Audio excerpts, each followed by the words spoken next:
So you're right. We've always been at, in some ways, a funding disadvantage because we started later, right? And so I think the things that our investors, one, we've demonstrated phenomenal growth, right? Last year we grew 5x year over year in a competitive space. In the US, we're growing faster than Uber is. Often people don't realize that. And so one is actually having real traction that you can demonstrate. The other is being able to articulate, simply, why, if they exist, why is there going to be another player? For some businesses like, Facebook, it's, there is a really big network effect where the more friends you have, the more strong that network effect gets.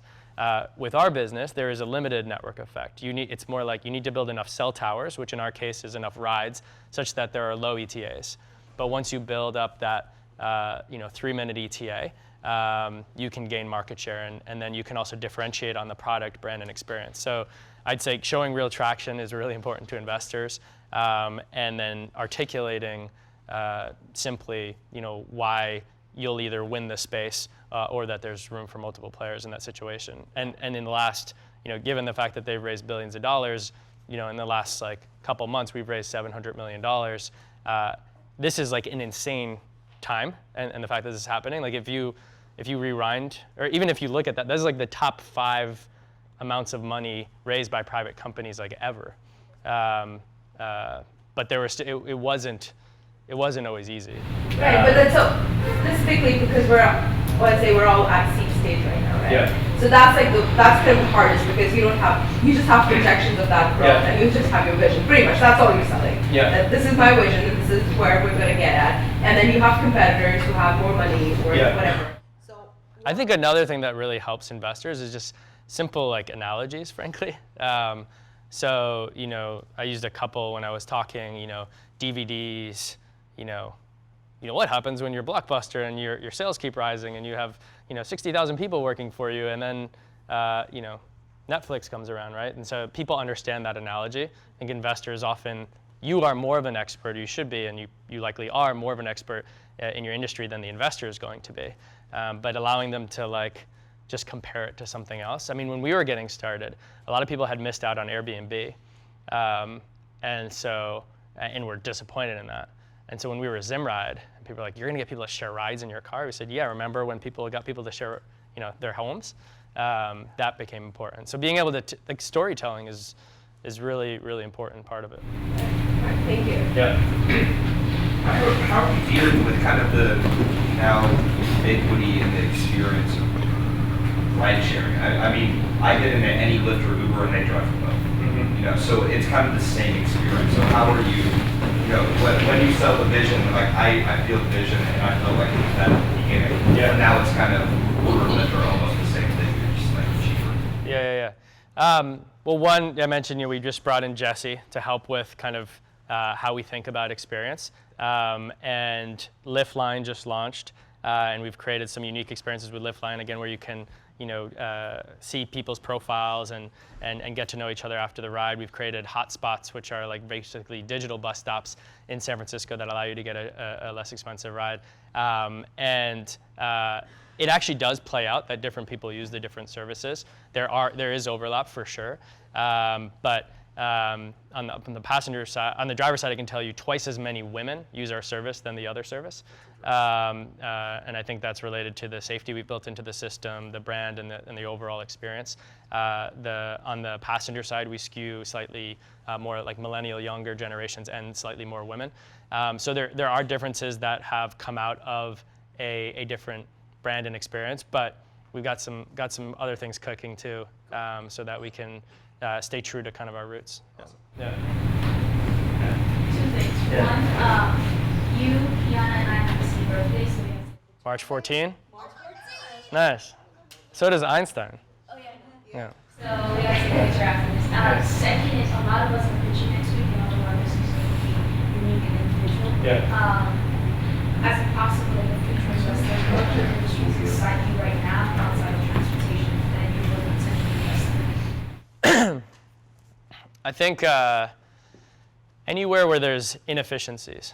So as an example, when we go to to either rent a property for a bit, like an office space, or if I was to go buy a house, there's like this broker system which feels pretty inefficient. I mean, like 5+%. It's like a lot of money when you rent an office building goes to a broker, and now there's lots of information, so that feels inefficient. As an example, we're addressing a system that has 4% utilization. So to me, it's not specific to an industry. I think everyone will say, on demand and mobile are really interesting, but I just think it's places that are either really inefficient or haven't been innovated in a long time. There's a new company, Honor, that's addressing kind of long-term care for elderly folks, and making it a really amazing, hospitable experience that uses new technology. There's so many big industries that just haven't used technology that are that because we're in this modern, digital revolution, are ripe. So it's not specific to an industry. It's more about where's the big inefficiency. What are you working on? So I'm working on multimedia services.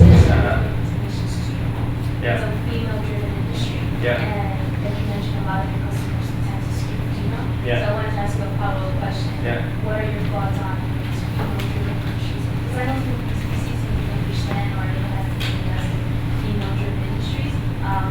What can be a common point to alleviate some of the concerns? I think that's right there. That the male VCs might not understand a business like that. I think data on how many, what % of women pay for these services, my guess would be extremely high. And you can use a long period of time, like what % of women have used this service, in a 5-year period or whatever. And I also think that more and more, because they've been put on notice, and there are women, like our first investor, Anne, is a seed stage investor. There are female investors, so that would be one thing, is to to talk to them. But also, I think a lot of male VCs are starting to get the message, because they've been told, rightfully so, that women are also often driving a big part of family purchases in any respect, and especially in a business like this. So I think with the right investors, there's an acknowledgement that they don't know everything, and if a business is targeting someone that they're not, that I think that if you find the right investors, they would be aware of that in today's time. Maybe like 5 years ago not, but I think there's plenty of both female and male investors that would get it.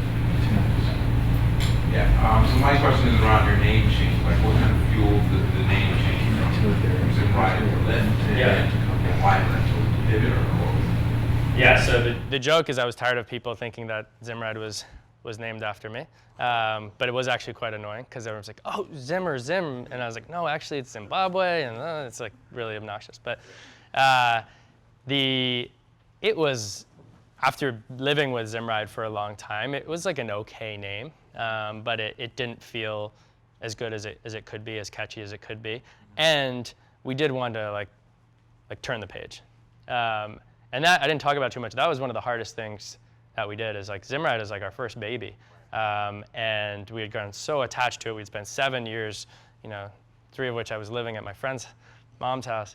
And so we were really attached to it, but when we made the decision, we were very decisive about it. So we need, like, language is often very important, right? And so like articulating that this was a new chapter, that this was very different, and then we wanted to do something that was a bit more catchy and fun.